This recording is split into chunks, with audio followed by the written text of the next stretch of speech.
अस्सलाम वालेकुम। उम्मीद है आप सब खैरियत से होंगे। अल्लाह रब्बुल इज़्ज़त आपको और हमें खैर आफियत से रखे, आमीन। आज बनाने वाली हूँ मैं ऐसी डिश जिसे खाकर आप अपनी उंगलियां चाटते रह जाएंगे। आपने इस वीडियो को बिल्कुल भी स्किप नहीं करना, क्योंकि अगर आपने वीडियो स्किप करके देखी तो आपसे कोई भी स्टेप मिस हो सकता है। जो लोग चैनल पर नए हैं, चैनल को जल्दी से सब्सक्राइब कर दें। आपको पता है मुझे आपकी सब्सक्रिप्शन की बेहद ज़रूरत है। चैनल को सब्सक्राइब करें, वीडियो को लाइक करें, शेयर करें और एक प्यारा सा कमेंट कर दें। A few moments later. तो बिना ताखिर के बढ़ते हैं अपनी मज़ेदार सी रेसिपी की तरफ। ये रेसिपी ना सिर्फ डिफरेंट है बल्कि साथ साथ डिलीशियस भी है। इस रेसिपी में शामिल तमाम अज्जा ही जो हैं वो आपकी हेल्थ के लिए बेहतरीन हैं। तो जल्दी से बढ़ते हैं अपनी रेसिपी की तरफ। तो इसके लिए आपने लेनी है 1 कप चना दाल और उसका हाफ जो कप है वो मूंग दाल। इसे आप या तो रात भर भिगो दें या फिर 2 से ढाई घंटा भी काफ़ी होगा। मैंने भिगो दिया है और अब ये देखें कितनी ज़बरदस्त तरीके से जो ये फूल गई है।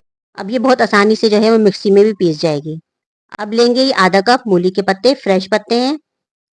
1 चमचा लेंगे भर के ज़ीरा, थोड़ी सी अदरक और 3 से 4 अदद हरी मिर्च। अब इसे ब्लेंडर में डालेंगे और अच्छी तरीके से जो है इसे ब्लेंड कर लेंगे।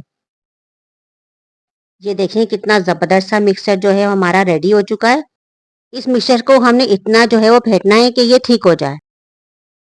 अब इस मिक्सचर में हम डालेंगे हस्बे जायका नमक। आज मैंने ली है ये लोहे की कढ़ाई। अब इस मिक्सचर की हम बनाएंगे छोटी छोटी सी पकौड़ियाँ। अब ये देखिए हमारी कितनी खूबसूरत सी गोल्डन गोल्डन सी जो पकौड़ियाँ हैं वो फ्राई हो रही हैं। इन्हें हम फ्राई करने के बाद एक प्लेट में निकाल लेंगे। ये हमारा फर्स्ट स्टेप जो है वो कंप्लीट हो गया है। अब चलते हैं अपने दूसरे स्टेप की तरफ। दूसरे स्टेप में मैंने लिया है ये कप भर के मूली के पत्तों का, जो बेहद फ्रेश हैं। ये देखिए कितने ज़बरदस्त से फ्रेश जो है हमारे मूली के पत्ते हैं। अब लेंगे एक गड्डी धनिए की और कम से कम 5 से 6 अदद हरी मिर्च।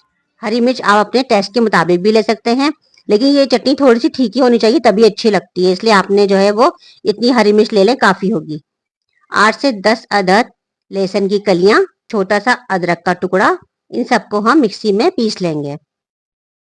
ये देखें हमने बहुत अच्छी तरीके से इसको मिक्स कर लिया। आखिर में डालेंगे नमक। नमक हम पहले नहीं डालते क्योंकि नमक डालने से जो है वो चटनी जो है ना वो पतली हो जाती है, इसलिए नमक हमने आखिर में डाला। ये देखिए मैंने प्लेट में जो पकौड़ियाँ निकाली हैं इसके ऊपर डालेंगे हम ये मूली की चटनी। ये देखें ग्रीन ग्रीन कितनी खूबसूरत कलर की जो है वो चटनी बनी है और इतनी मज़ेदार बनती है। मैं आपको इसका जायका वैसे बता ही नहीं सकती, आप बनाएंगे तो आपको खुद ही पता चल जाएगा।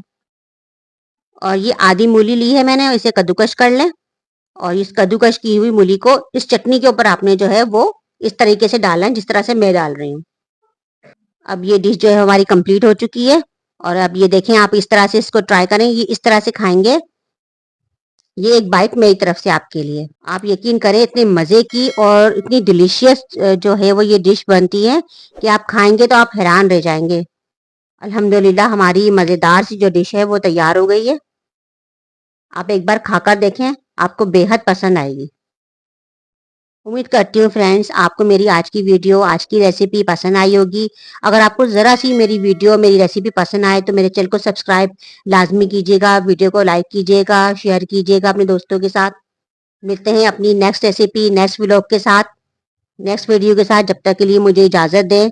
अल्लाह हाफिज़।